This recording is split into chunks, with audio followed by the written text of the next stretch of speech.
বলে বলে ইয়র্কার করছেন আফগানিস্তান, ইন্ডিয়া কিংবা পাকিস্তান, কাউকে ছাড় দিচ্ছেন না রিপন মণ্ডল।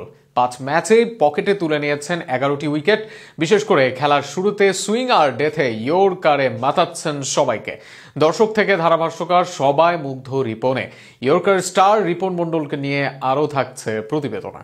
5 ম্যাচ 20 ওভার বল করেছেন, তুলে নিয়েছেন 11টি উইকেট। ভারতের বিপক্ষে ব্যক্তিগত শেষ ওভারে ইনিংসের 19তম ওভারে করেছেন টানা 6টি ইয়র্কার।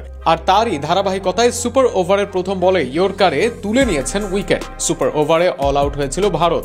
তবে শুধু কি ভারত? উত্তর না, কখনো আফগানিস্তান, কখনো পাকিস্তান, সবাইকে নাস্তানাবুদ করেছেন রিপন মণ্ডল। আফগানদের বিপক্ষেও নিয়েছিলেন 3 উইকেট, আর ফাইনালে পাকিস্তানের বিপক্ষেও 3 উইকেট তুলে নিলেন তিনি। তবে এই উইকেট তোলার পাশাপাশি সবচেয়ে বেশি নজর কেড়েছে রিপন মণ্ডলের ইয়র্কার দেওয়ার ক্ষমতা। একে একে প্রায় চাইলে প্রতি বলই ব্লক হলে ইয়র্কার করতে পারেন এই বোলার।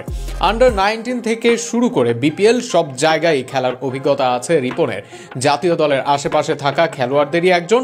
তবে তিনি জানেন ফিজ, শরীফুল, তাসকিনদের জায়গায় নিজেকে নিয়ে যাওয়া সহজ কাজ নয়।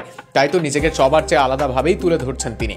ম্যাচ শেষে নিজেই জানিয়েছেন অনুশীলনে নিয়মিত ইয়র্কার করার অনুশীলন করেন তিনি, আর সেই সফলতায় পাচ্ছেন ম্যাচে। তাতে সফল হচ্ছে দলও।